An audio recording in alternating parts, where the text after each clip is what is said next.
Warning: this program may contain explicit language that may be considered offensive or inappropriate to children and some adults. The following content is intended for mature audiences only.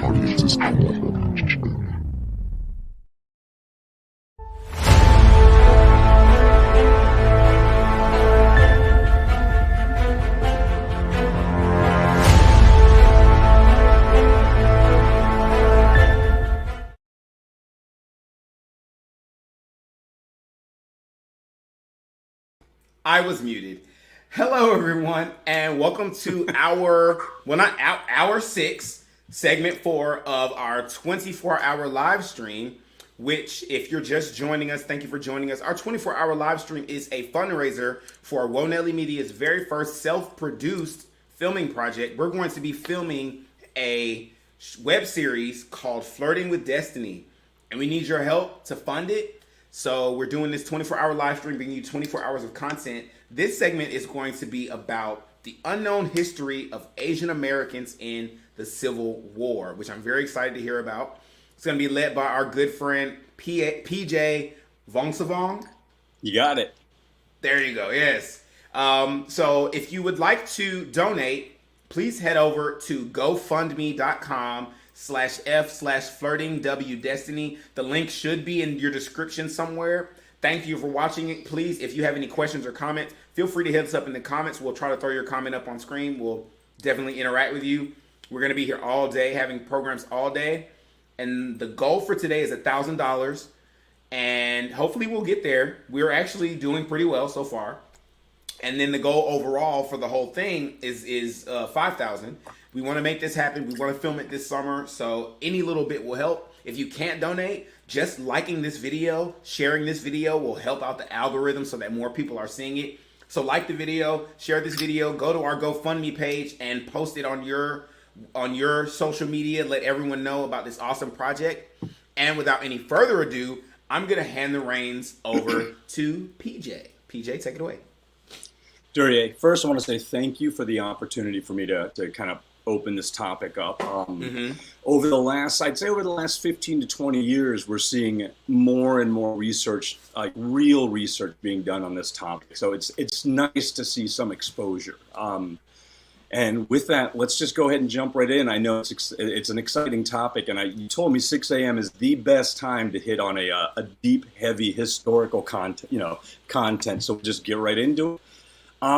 My goal today is basically just do a brief dive into Asian American history, like as it relates to kind of the greater fabric of American history, and we'll focus a little bit on the Asian American experience within the U.S. Civil War. So first, here are some of the points I want to try to make. Duryea, next slide. Okay. Sorry, I got confused, Duryea. I looked at my screen, which didn't change, and I just remembered that's a separate thing. So the first thing I want to do is, we'll briefly take a look at how Asian Americans are portrayed in our history books, and that understand how that portrayal can lead to the perpetual foreigner syndrome, which is something that's very particular to kind of bigotry and racism as it impacts the Asian American and Pacific Islander community. And then finally, by sharing some of these real stories that are often neglected, we can combat this perpetual foreigner syndrome and really show, not just with the Asian American community, but with all our subgroups within our American culture, that we all have these worthwhile stories that we can share. Next slide. I think there we go. So who am I and why is this topic important to me? Well, I'm Pj Vongsavang, and I'm a lot of things, but today what I want to focus on is my Asian American ethnicity. And you can see here's a photo. That's my mother, Peggy Orndorff, and my dad, Pj Vongsavang, and me in the middle. So next slide.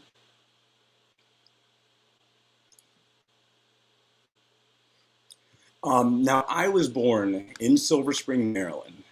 That's where my parents had met. My father came over here on a tourist visa. And real quick side story, A lot like traditional immigration stories you'll hear. My father and I have two different last names. Ours are spelled differently.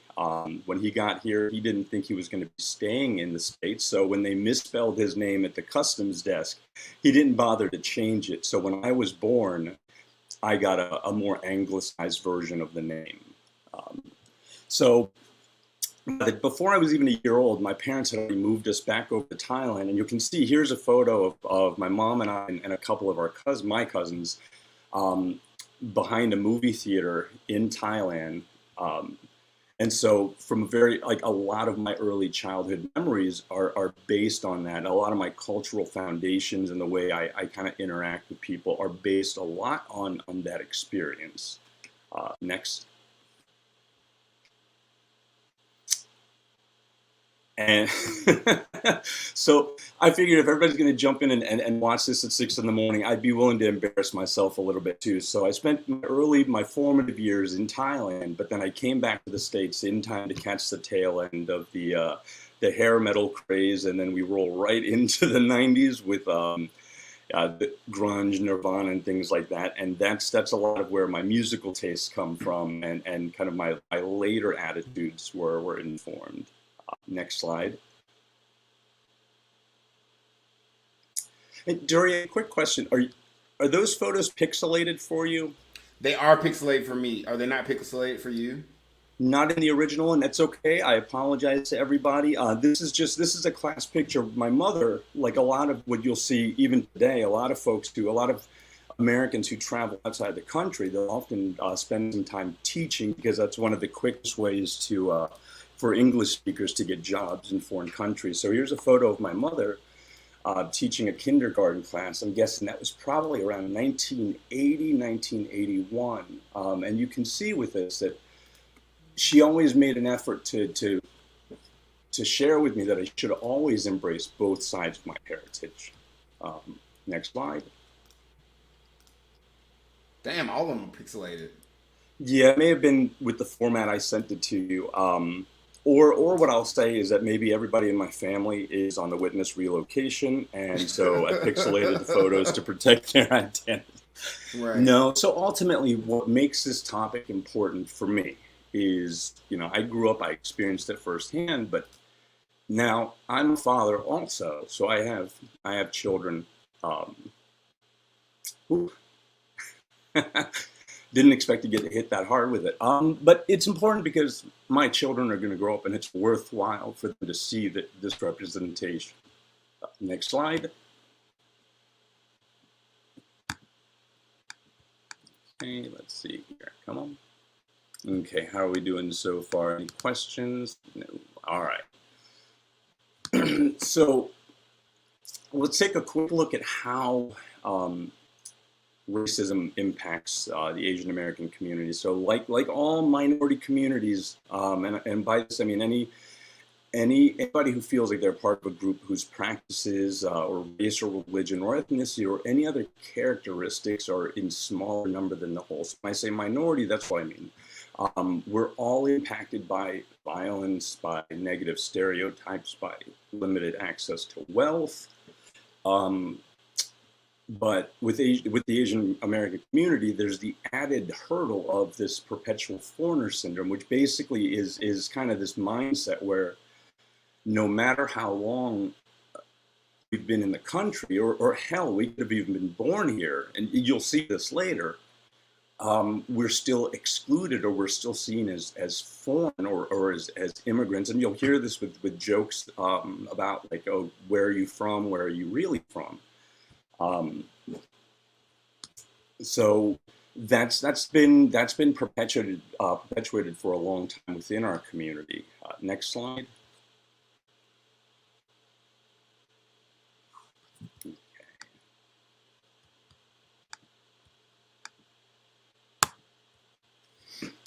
All right. So I was lucky enough a few years ago to have did a little bit of research, and I actually wrote a paper on how one particular textbook in my community that was being used by a real middle school class represented Asian Americans. So let's look at this real quick. as early as 1939, the NAACP had released a pamphlet entitled, let's see here, Anti-Negro Sentiment in, oh gosh, in textbook. I believe that's the total full name of it. But again, it was released in 1939. And even then they recognized that there was a really, really skewed portrayal of subgroups within US history books. Again, in 1950, the American Council on Education concluded that portrayal of minorities were distressingly inadequate, inappropriate, and even damaging to intergroup relations. And in 1976, the Council on Interracial Books for Children brought together a handful of folks, and they analyzed 66 textbooks. And what they found was that most textbooks described Asians as foreigners who all look alike. That research was done in 1976. My paper, I think I did it in 2014, and by no means was it nearly as in-depth as some of these previous studies. But Daria, if you go to the next slide, this is one of the things I found. The very first thing I did when I started my paper was I opened it up to the index just to see how things, just kind of like what topics would be discussed within the overall textbook. And as you can see, the authors of the book, and I know it's kind of small to read here, but the portion that's to the, I believe it's to the left of the screen that you're looking at, you'll see I've outlined in red. This is where topics about Africans, African Americans, and so forth occur in the book. And I'll just point out that the authors recognize that there was definitely a difference between, say, blacks from Africa or in Africa and the black experience as African Americans within the United States, right? So they recognize that it's a completely different group of people. And then if you look to the right side, you'll see how Asian Americans are portrayed. We're seen primarily as immigrants or as nations that America has gone to war with in order to defend some grand idea of freedom. You'll see here like China, the Chinese Exclusion Act, Chinese immigrants, Korean War veterans, the Viet Cong in U.S. history books, but nothing about Vietnamese or Vietnamese Americans. Is there a possibility that there are other stories that we're missing? Next slide.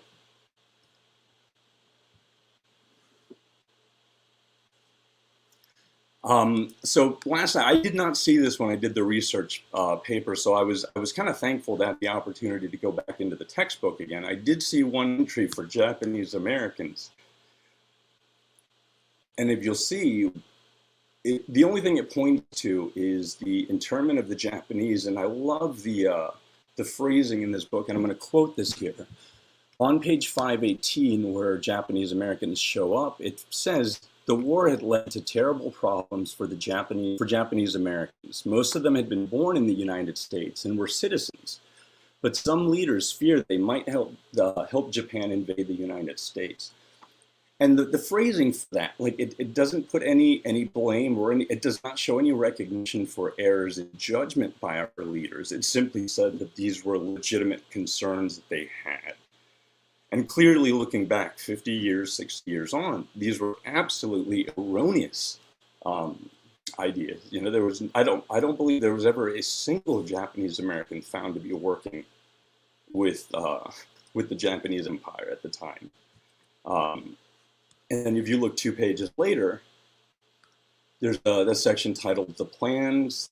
The plans to destroy Japan. So even here, the one time it mentions Japanese Americans, 2 pages later, it immediately shows them again as enemies of our nation.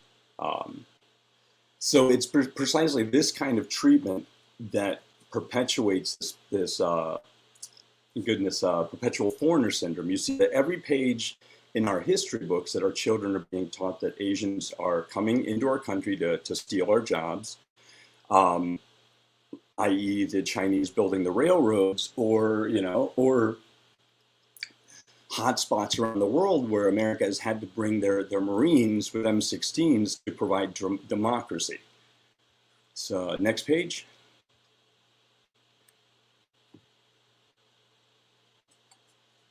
Actually, Derry, that's perfect. Go ahead and keep it on that one. We can now skip the.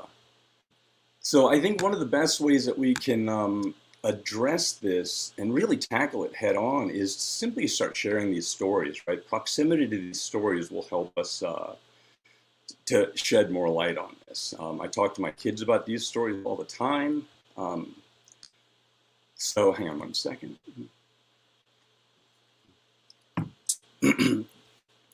And one of the first stories I like to dive into as far as the Asian American experience in the New World is right at the beginning. You know, we've all heard the story about 1492 and what happened, and Columbus stumbled and found the New World.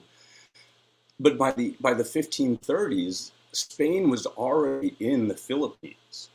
They were in Indonesia, and massive trade via the Manila galleon had started by the 1560s, and goods such as silver and spices and teas and a lot of these other things that Europeans had been wanting for years started to come back through that Pacific route.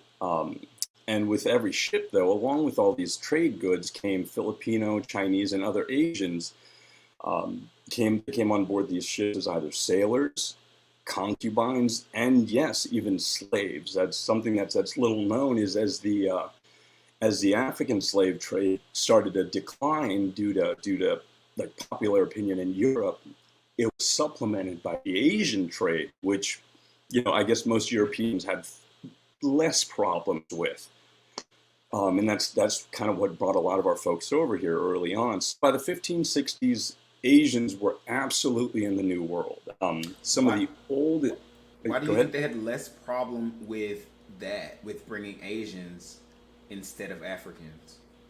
By that point, folks had been, and I'm just broad strokes, Duryea, right? But by that point, a lot of Europe had begun kind of becoming, having that distaste for African slave trading.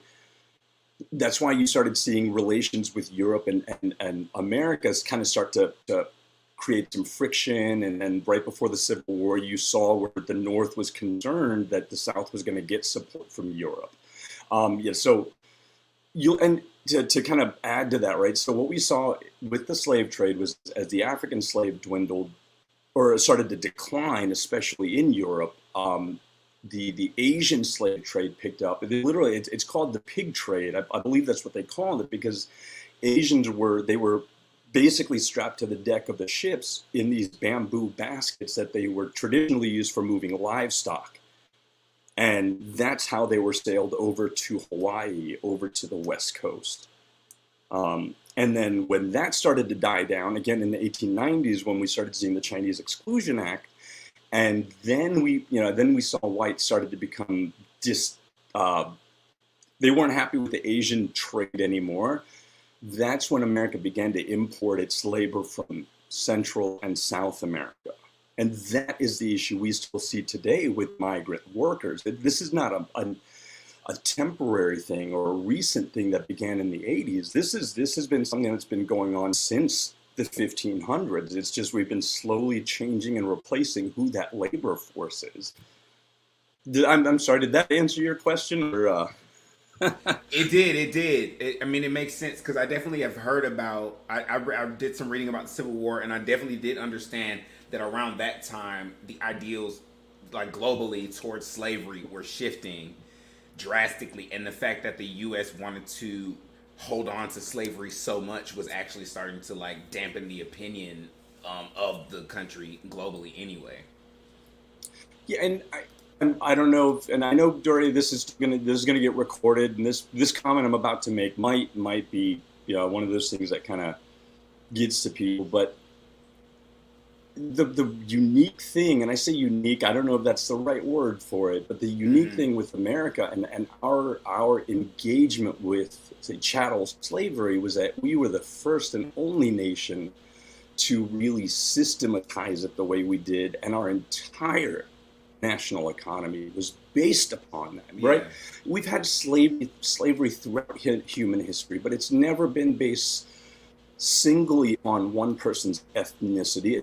It's in the past, it's been with issues of like conflict between two groups of people, war, gaining resources and things like that. And oftentimes in those situations, these slaves had access to their freedom. There would be contracts, they could work themselves out of it, and these were achievable goals. And usually their children were born free. Right. That changed absolutely with the American system of slavery. We see on record, I can't remember the time, I want to say it was in the late 1600s, but the first time we see like labor being put into perpetuity was there were three indentured workers somewhere on the east coast of the United States.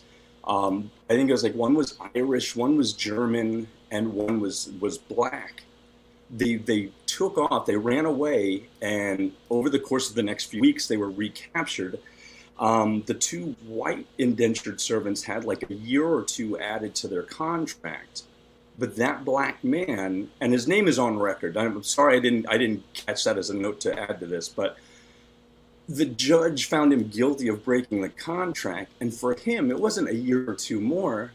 That was the first time his contract ran in perpetuity. The judge said, you ran away, and that was the first black man to be put into a lifelong contract of servitude. Wow. That's crazy. Right. So I like to start the story of the Asian American, I guess, fingerprint in the United States or in the Americas with this to show how early we've been here, and it started with the Spanish getting over to the Philippines and recognizing that these Filipino soldiers, or not soldiers, but sailors and fishermen, they knew the waters of that area. They spoke the language, so it made sense to go ahead and bring them on board their ships.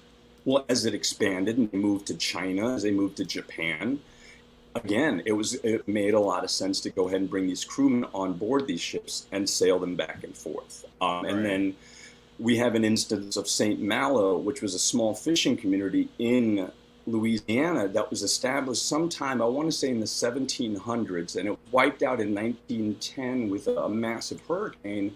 But it was a Filipino fishing village, right? It had been in the country since before we were officially the United States of America. So that is St. Malo. That's the Philippines. Go ahead and go to the next slide.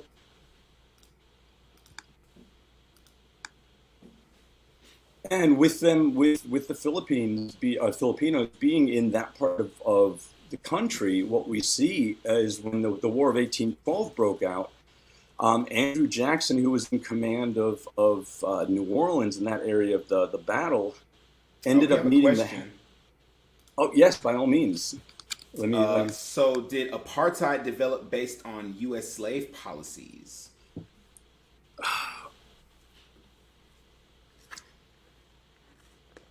I'm going to give an analogy. I heard a businessman once talk.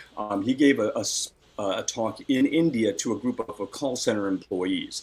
And the first thing he said was, hey, what is professional dress? What does that look like to you guys? And he was a white executive who was running this international call center. And the employees were they were Indian. And they said, well, wearing a jacket, wearing a tie, wearing a button-down shirt. And he said, that's interesting. That's what business looks like. That's what business dress looks like in America, too. Why do you think that is? And it was like a slap in the face. It's because India and America were both colonies of a European power. Right. Did apartheid inform itself from American policy? Probably a little bit, but probably more from the colonial experience of taking everything over. Everything belongs to me. This is how I'm going to set up my government so my children will be protected. I mean, right. If you want to talk about like a definite correlation, then Nazi Germany absolutely borrowed from the American mindset. I mean, that's been documented tenfold, thousandfold, that Nazi Germany did absolutely learn its racism through us. Right. Next photo. Right? Did you hear Hitler had a portrait of Henry Ford hanging in his office? No, I didn't hear that. Yeah, and during when you get a chance, look it up. I can't remember what it's quite called, but Henry Ford also had there's all these videos or footage of him doing these melting pot ceremonies of his employees, where what he would do is he would take these foreign-born employees when they joined his company, like they would go through a program, learn the language, apple pie and baseball, and then he would do these big ceremonies where they would walk up on stage and pretend to jump into a big pot, and then they would kind of do a costume change and walk out the other side dressed as Americans. Can you guess what they look like walking into that cauldron and walking out? They like Eastern European, Italian, and at the time these folks were not considered white. They were considered kind of filthy immigrants. They were dirty, coming over from that part of Europe that the better part didn't really like so much. So yeah, so Ford, Henry Ford had his things too. Another big thing I like to talk about is something that as Americans, we absolutely take for granted, which is birthright citizenship, right? You think, hey, I was born here, my parents were born here, whatever, I'm good to go. But it took an Asian American to actually test this case in front of the Supreme Court. And this is Wong Kim-ark, totally real guy. That's a real newspaper clipping. So he was a Chinese American born to Chinese immigrant parents, and of course that was during a really weird time. It was during the late 1800s, and there was a shifting attitude towards Chinese. Again, this is going back to that shifting attitude towards Chinese labor. Right. So his parents couldn't naturalize. That had become a law. I think it was after he was born, but they couldn't become naturalized. But he was given American papers, went to visit family in China, and on his return, the people at the port in San Francisco Bay basically disregarded his American citizenship and said, nope, as far as we're concerned, because your parents aren't American, you can't be an American either. And so for the next 5 months, they moved him from one steamship to another in San Francisco Bay while his case was tried. Until finally the Supreme Court said, yeah, you know what? The rule says if he was born on American soil, he's a frickin' American citizen. And today, we accept that. Now, of course, I know the last 4 or 5 years, there was some question about... So this is where they started with this young man? This is where it was tested in court. It had been written in law when it was easy, right? When it was primarily white Americans, that was established, and there was never an opportunity to really challenge this. So when Wong Kim-ark attempted to come back into the U.S. and an official detained him, that was the first real opportunity anyone could throw lawyers at this to really debate it, to test it, right? Yeah. And I thought, and the bottom pictures of an older Wong Kim-ark, I think it's an ID that was done in 1914, but I like this because it's a real photo, and it's done in a technology that we can relate to, and we're like, holy shit, this was a real person from just a few years ago. I mean, he lived long enough to have this photo taken. All right, next.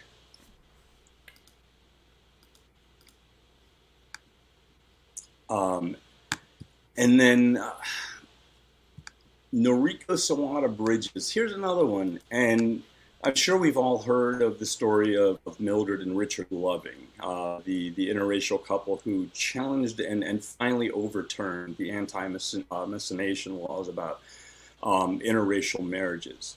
Interesting fact is that they got married in I think it was 1967 or 68. And my parents got married a few years later. So every year I recognize how important that court decision was. Mm-hmm. But 10 years prior to that, here's a couple in Nevada who challenged it. And they managed to, within 4 days, they managed to get the state of Nevada to overturn a law that had been in the books since the 1840s.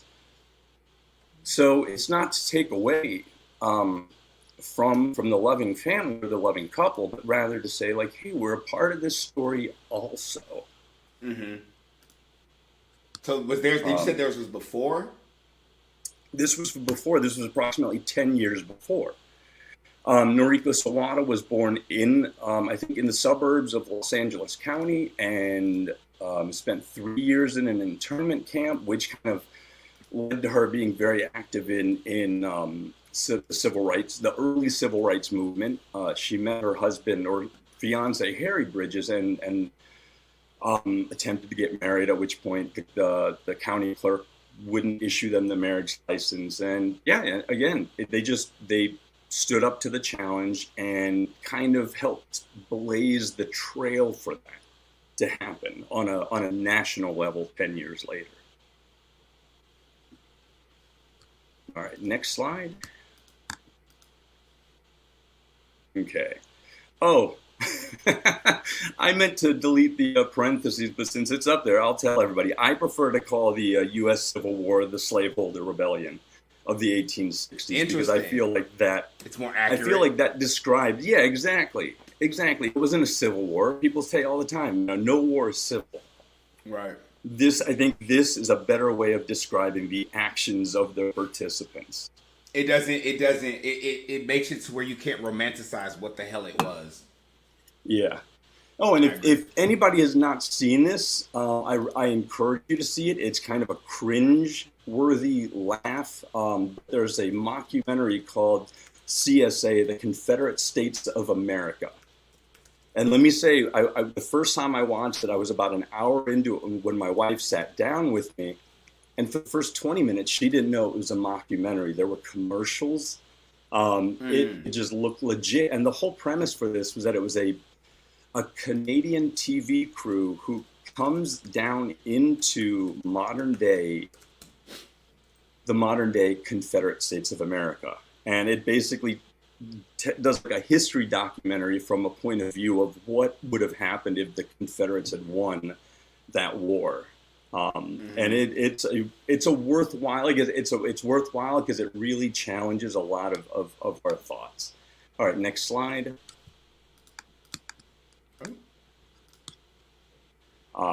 And now we're going to go ahead and dive right into the Civil War part of this. I wanted to, we've talked a little bit about... We've got about 15 minutes. Got it.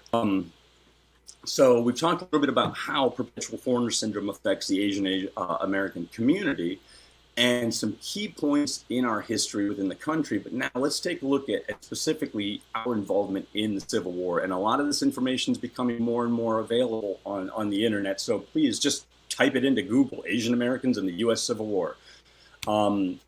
Some of the difficulties that there are in researching it, though, are things like the U.S. Navy. When I first started this, they said there were less than 100 names. I think one said under 20 Chinese Americans fought in the Civil War. Now that list, the National Park Service has a list that's over 300 names. I've only been researching this for like 7 or 8 years. Think about that. So the U.S. Navy would be in the Pacific, and they would enlist people into the Navy, but the only thing they would record would be the names. And these would often be anglicized names, John Thomas, Henry Smith, but then they would have their ports that they enlisted in, which would be Shanghai, Bombay, Java, and then their enlistment dates, so time they were in and the dates they were mustered out. So it's hard to research that because of the limited information. Let's see here. It's interesting side notes. Oh yeah, the Navy has traditionally been a lot more diverse, and I think it's because of how they recruit. Again, that practice of, hey, when we're in this port and we need some bodies, we'll take whoever the hell we can get. Whereas the U.S. Army, for up until that time, was almost exclusively white. But there was an interesting issue in 1860 with the census, which only had the question pertaining to race only had 3 options, and that was white, black, or mulatto. And literally the census takers were scratching their heads and labeled a ton of Asian Americans as white, which granted them access into the white-only military. So even though their numbers were fewer in the military, we see more stories of renown and exploit because these guys not only were their names recorded, but oftentimes the battles they were in. Hell, one guy, there was a receipt that his company was charging him because he lost a blanket on the battlefield. It was like a receipt for 25 cents that he owed them. Right? That's cool. That's stuff that as historians, it's really intriguing to find those things. Yeah. And finally, when research is done on the motivation for enlisting on either side of this conflict, it was the same as anyone else at the time, whether they were foreign-born German, Irish immigrants, freed slaves fighting, or whites who were born and raised here, and that was defense of their homeland, whether it was an adopted homeland or the original. Sometimes there was a promised process of naturalization, and we still see that today with foreign-born folks being able to enlist in our military and being promised, though not always given, citizenship, opposition to slavery, and really a ton of young men just said adventuring. My friends went and enlisted, so I did too. Let's go ahead and move on to the next slide. And we're going to look at some significant contributions. So the first one here is Hawaii. Hawaii was a hotbed for anti-slavery and abolitionist sentiment because for, I think, a few hundred years before then, Hawaiians had been in significant contact with New England whalers and missionaries.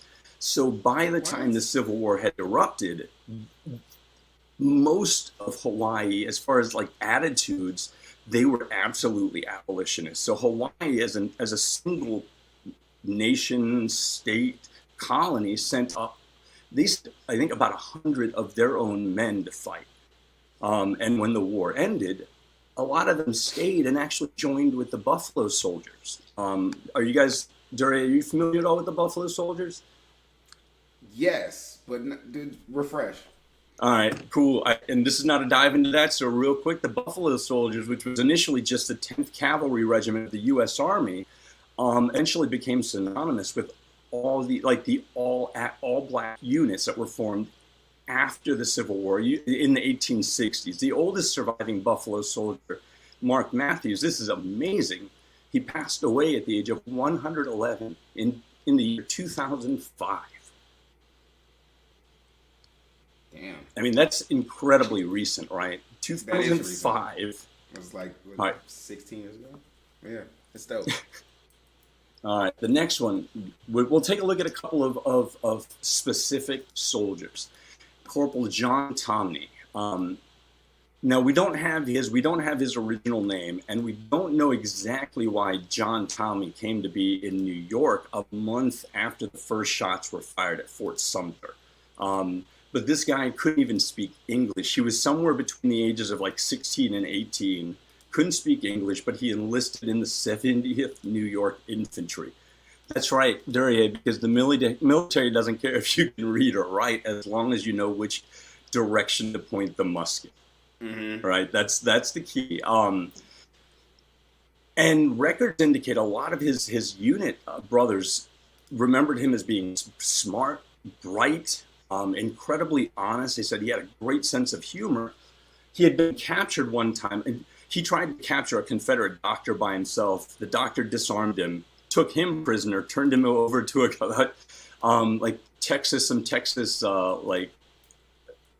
some Confederate traveling band, who then presented him to General John Magruder. And the story goes that Magruder asked him, "What would it take for you to become a Confederate soldier?" And this Filipino-American, who had learned English by this time, responded to him, "You'd have to make me a brigadier general." Right. What a badass, right? Right. He was eventually released on a prisoner exchange, and while he was on furlough and recovering from the injuries and all that, he was going back to the hospitals nursing his battalion mates, and he was buying them gifts and treats with his own money. On the battlefield, it was quoted that he seemed not to know what fear was. John Tommy ended up dying. He served bravely and died in a peach orchard, and it's a famous frickin' peach orchard at the Battle of Gettysburg when a Confederate artillery round struck Tommy, severing both of his legs. Damn. All right, next photo. 9 minutes, right, Duryea? Yep. Got it. All right. Let's see here. Tommy. Sorry, I'm getting a little bit of lag on mine. Here we go. Ai Wei, or Thomas Sylvanus. Again, a lot of Asians, a lot of Chinese and Filipino Americans anglicized their names or were simply given new names. I've got somebody's obituary later, which will show you his nickname. But Ai Wei was 8 years old when missionaries brought him from Hong Kong to attend school in Philadelphia. I think today we would call that kidnapping, but back then it was perfectly normal for white missionaries to offer brown, yellow, and black folks the opportunity for, I guess, the proper civilized education.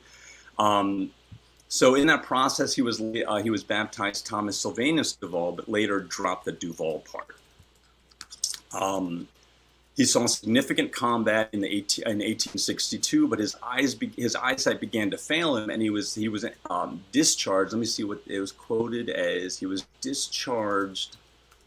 Basically, he couldn't see very well anymore. So they discharged him. He returned to Philadelphia, but within a few days of him returning to Philadelphia, a Confederate army threatened to attack it. So he joined the Philadelphia 90-day militia to defend the city. 3 days after he was mustered out of that militia, so he was mustered out September 3rd. September 6th, right after Congress enacted compulsory service for men over the age of 20, he signed up as a substitute for a white umbrella maker out of New York and went right back into combat. I mean, look at this guy, 3 back-to-back enlistments. He injured his leg at the Battle of Cold Harbor, where, let me see, this was amazing. Almost the entire color guard had fallen on the battlefield, and Tommy raised the last remaining regiment flag and held it until the Confederates withdrew. That whole battle took 20 hours. Wow. Next. That's dope. 20 hours that he was holding a flag. I think there's stories that he went hand-to-hand combat with people with that banner still in his hands. The next one is the story of Christopher and Stephen Bunker. And these guys, they're the sons, respectively, of Eng and Chang Bunker, the world famous first conjoined twins that traveled the world. Eng and Chang were born in Thailand. I don't remember the dates, but they were picked up by an American sea captain who started taking them around to freak shows and things like that. And they were smart enough. They eventually started managing their own show. They traveled the world, and they finally settled down and married 2 white women in Mount Airy, North Carolina. And I'm sharing this story just to show you that even my folks can end up on the wrong side of history, right? And I mean, it's okay. We recognize that, and we can learn from these stories. So Eng and Chang settled down in North Carolina. They became tobacco farmers. They became slaveholders, slave owners. With their children were born. They were staunch Confederates on their 18th birthdays. And Christopher is a year older than his cousin Stephen, but on their 18th birthdays, respectively, they each joined the same Confederate cavalry unit. Christopher was eventually injured in Chambersburg, PA. Okay, he was injured in West Virginia and taken prisoner, and eventually was allowed to return home in a prisoner exchange. Stephen, who again joined a year later, missed that failed battle, but did end up serving in the same unit, and it was rumored that he was injured twice on the field of battle. And go ahead and skip 2 slides, Duryea. No, I apologize. Let's go back one more. I think this last one's worthwhile, and I can wrap everything up in 5 minutes. Okay. All right. I hope I don't get this name wrong. Kanji Rustumji Koji Bey, or Antonio Francisco Gomez, was a South Asian Union Civil War soldier. And the reason I didn't want to skip this was to show that it wasn't just Chinese or Filipino or Southeast Asian. There were plenty of South Asians in the United States during this time. Many of them were fighting to be recognized as Aryan. That's a weird legal term. But Bey was born in Lahore in the Punjab region of India sometime around 1836. He must have come from privilege, though little is known, because he actually went and did his formal schooling in London. His family was able to pay for him to go to London and learn. And then after graduating, he settled down in New York, where he met up with a with a preacher, a Baptist or a preacher regardless, who decided to baptize him, Antonio Francisco Gomez, because you can see how close that is to Kanji Rustumji Koji Bay, right? Just rolls right off the tongue, Gomez. But I guess it sucks, but I get the history of that happening. Yeah, and I know naming is important too, so picking up names of saints and so forth. But he served in the Navy, and his last tour, I think this is cool, his last tour was actually on a Union ship off the coast of Europe, where they were sailing, hunting Confederate ships. What was happening was the Confederates were trying to get civilian ships into European ports to be retrofitted as battleships. And so Bay and the crew that he was with were sailing the European waters, hunting down Confederate ships, trying to come back into American U.S. waters. His enlistment ended a few months before he even got back to the States, so he ended up serving up his time. He eventually settled down in San Francisco, got married, was an active member in his community, died at 74, and was buried with full honors. And I think he was also a member of the GAR, which was the Grand Army of the Republic, which was kind of like an early veterans organization, and at the time was primarily white soldiers, right? But it started to open up. It was cool to recognize that at his death, the GAR came there and they paid him military honors at his funeral. All right, next slide. Yeah, there's a lot more. There's so many more people, and every day we're discovering more. Next slide. All right, where do we go from here? We go to the next slide. Thank you. Yeah, that's exactly right. Nope, go back. Yeah. All right. So I hope that I've done a decent job kind of showing you guys that Asian Americans have been in this country a hell of a lot longer than since the 1890s building the frickin' railroads, right? We were here helping to weave the very fabric of our country. And at the end of the day, I think we just have some worthwhile stories that we want to share. Next photo. All right, so here's what we can do about it, right? A lot of times our teachers are overloaded. The textbooks they're assigned, or we know they're written by committee. And oftentimes in the textbook writing process, there are no people of color in the higher levels positions of decision-making. No editors, nobody leading publishing houses. Until that changes, we need to figure out other tools to educate our teachers and ourselves so we can provide our children with this information. So go after trade books, like books that are written by Asians that really delve into these details.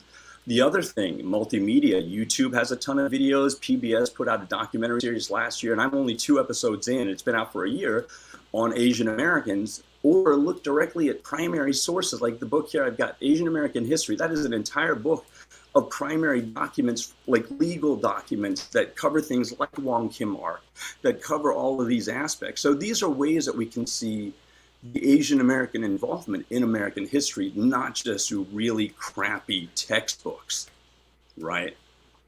That's it, you guys. Wow, 6:50, 50 minutes, Duryea. Absolutely.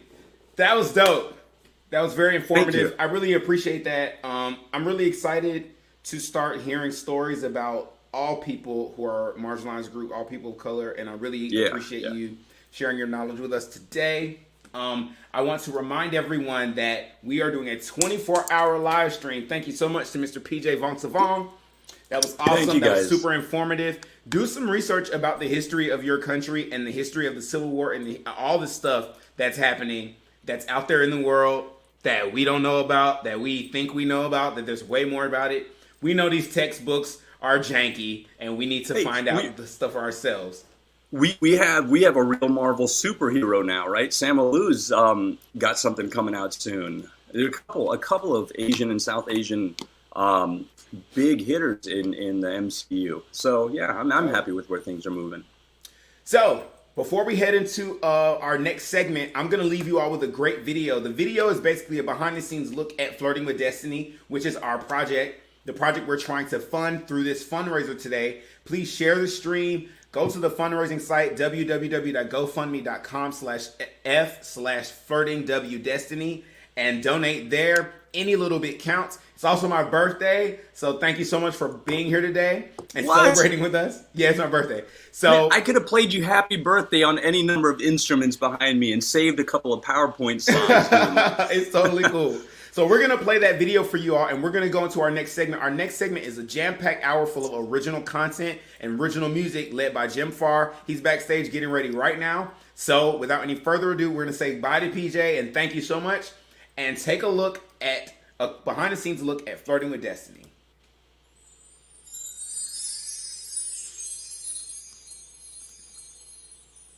I'm here today to ask you a question. Are you tired of the same old shows and by the same old people? Oh, wait. You are? Okay, great. Then this is definitely for you. Let's get up close and personal with the cast and creative team behind Woe Nelly Media's first ever self-produced web series called Flirting with Destiny. So, Woe Nelly Media, Woe Nelly Media, yes, is going to be doing a new series, Flirting with Destiny. That's not going to be the theme song. Flirting with Destiny. No. Flirting with Destiny, yeah. And no, that's not the theme song either. But what is going to be the theme is magic and tons of it. Flirting with Destiny is a show about friendship, about the trials and tribulations of dating and trying to make it in this crazy world while still holding on to your close friends. It's literally stories about my friends and I, which is hilarious. It is where sci-fi meets situationships. Destiny, who's the protagonist, she pretty much is the person in her family's life that everybody depends on to be straight away, but you know, she's young, so of course she doesn't have everything figured out. She's trying to understand her place in this world, and she's trying to figure out how to be happy, despite everybody's attempts to tell her otherwise. My character is Destiny. She really is this confident woman who just keeps getting thrown these different hurdles, and she's hilarious in the way that she thinks and handles these situations. As much as she tries to juggle everything, things spiral out of control. Be it her brother who's imprisoned, an ex who screwed her over, or even her roommate who's trying to leave her in the dust. Essentially, she goes to her aunt, Portia, and she talks to her about all these things going on in life, and Portia gives her a gift. And this gift changes Destiny's life. The magic in relationships meet. Now, we know there's magic in relationships, but that's a whole nother story. Destiny will be living her day-to-day life as magic invades her space and decides to take over her, pretty much normal world. There are also her two best friends, Quanisha and Michelle. They are respectively, her anchor. I play Quan or Quanisha. She is like the ride or die friend. She's the one who always has your back, the one who's not afraid to jump in there and, start a fight for her friend. Quanisha is more, aloof and drifty, kind of a dreamer. I'm just gonna record. Okay, Quanisha. Sorry. Michelle is much more like, the boss of the group. So my character's literally me. I feel like I'm the type A person. Like, Destiny! Sorry. Silence your phones. Let's keep it quiet on set, please. But I'm also taking a moment to be loyal with my friends and making sure that whatever it takes to keep them happy, it gets done. So I took a lot of my inspiration from the actual ladies and made them a little larger than life. Duryea, our creator, he's kind of just created our characters based on ourselves, which is cool, but they're slightly different, and just the way that we approach life is different. We are all real life friends, so I really think that chemistry is going to come across in the show. These three friends and their lives, dating in the city while also struggling to find themselves as adults, pave their own paths in their career. I gave it a magical twist, which, you have to watch to find out about. When I sat down and wrote the script, it was just an exercise for me at first. And then as it continued, as I went further along in the process, I got really inspired by it. I started seeing other episodes into the future. I started seeing all this potential in this thing that was just going to be one script. And then after a while, I'm sitting on this script and I said, we can do this. We can make this script. We can film this. I have this friend who has equipment. I know this friend who's directed things. I know these friends who are actors. And it just, after a while, it just started to make sense. I think it's really different. I really love the script. I've already read the script for the first episode. I'm not giving away anything. It was lighthearted and it was relatable. Normally a web series is going to be about, I don't know, 5-10 minutes. But this is a full half-hour pilot and it's being shot. And that's a really big deal. It was hilarious. I really could see myself in the story aside from being just an actor in it. Funny. It's legitimately funny. I enjoyed it. I think it's just a really good feel-good comedy that still has some drama elements in it as well. When I first wrote the script, it was terrifying. I don't usually write pieces like this. I usually write like big epic sagas with a lot of fighting and action scenes.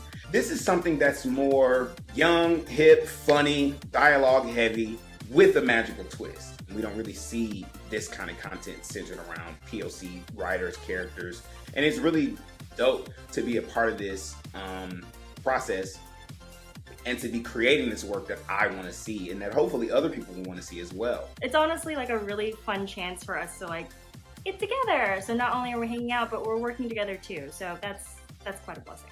What I'm most excited about, honestly, I'm really excited to see the work of the team that we've assembled.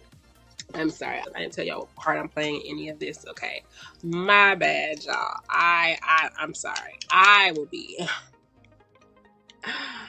directing. That's right, she's directing. Okay.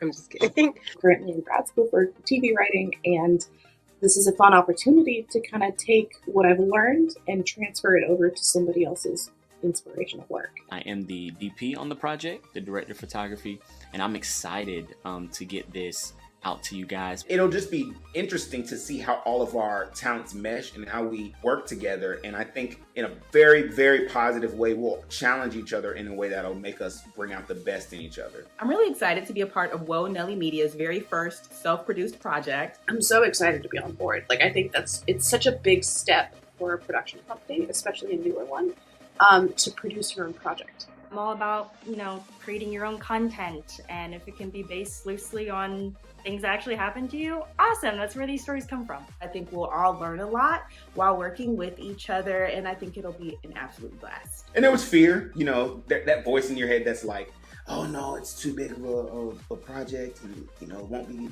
good enough, and all that other stuff. And then after a while, you realize that voice is never gonna go away.